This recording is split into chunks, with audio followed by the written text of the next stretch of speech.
நடைமுறைப்படுத்துவது என்பது தான் சுன்னத் என்று சொல்வார்கள். அதை விட கூடுதலா அவங்க மீது ஸலவாத்து ஸலாம் சொல்வதும் சுன்னத். அதை சாதாரணமா நினைக்க கூடாது. வாய் திறந்து சொல்லணும், அஸ்ஸலாத்து வஸ்ஸலாமு அலைக்கும் யா ரசூலல்லாஹ் என்று சொல்லணும்.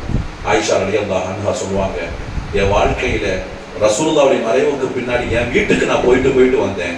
என் கணவர் ரசூலுல்லாஹ் அடக்கப்பட்ட இடத்துல நான் ஜியாரத்து செய்தேன். நான் போய் ஸலாத்து ஸலாம் சொல்லிட்டு வருவேன். எப்போ சையதுனா அபூபக்கர் அடக்கப்பட்டாங்களோ மறைவுக்கு பின்னா, அப்பவும் நான் ஜியாரத்துக்கு போனேன்னாங்க. நான் சையதுனா என்னுடைய வாப்பா அபூபக்கர் என் வீட்டுல தான் அடக்கப்பட்டாங்க.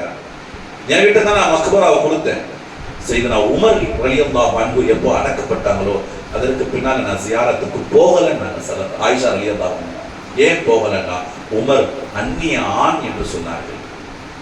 உமர் நான் போய் நின்றால் அவளுக்கு ரோஷம் வரும் என்று சொன்னார்கள்.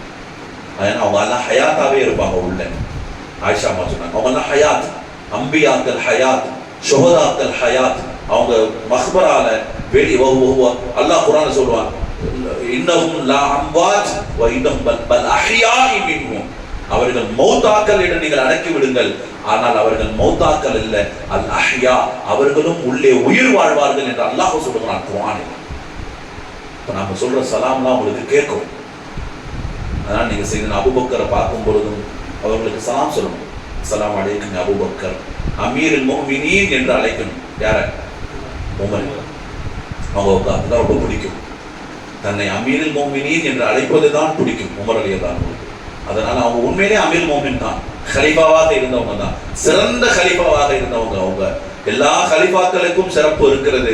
அவர்கள் எந்த அளவுக்கு சொன்னாங்கன்னா, நான் தவறு செய்தால் இந்த உமரை இந்த வாளை கொண்டு குத்தி கேளு என்று சொன்னார்.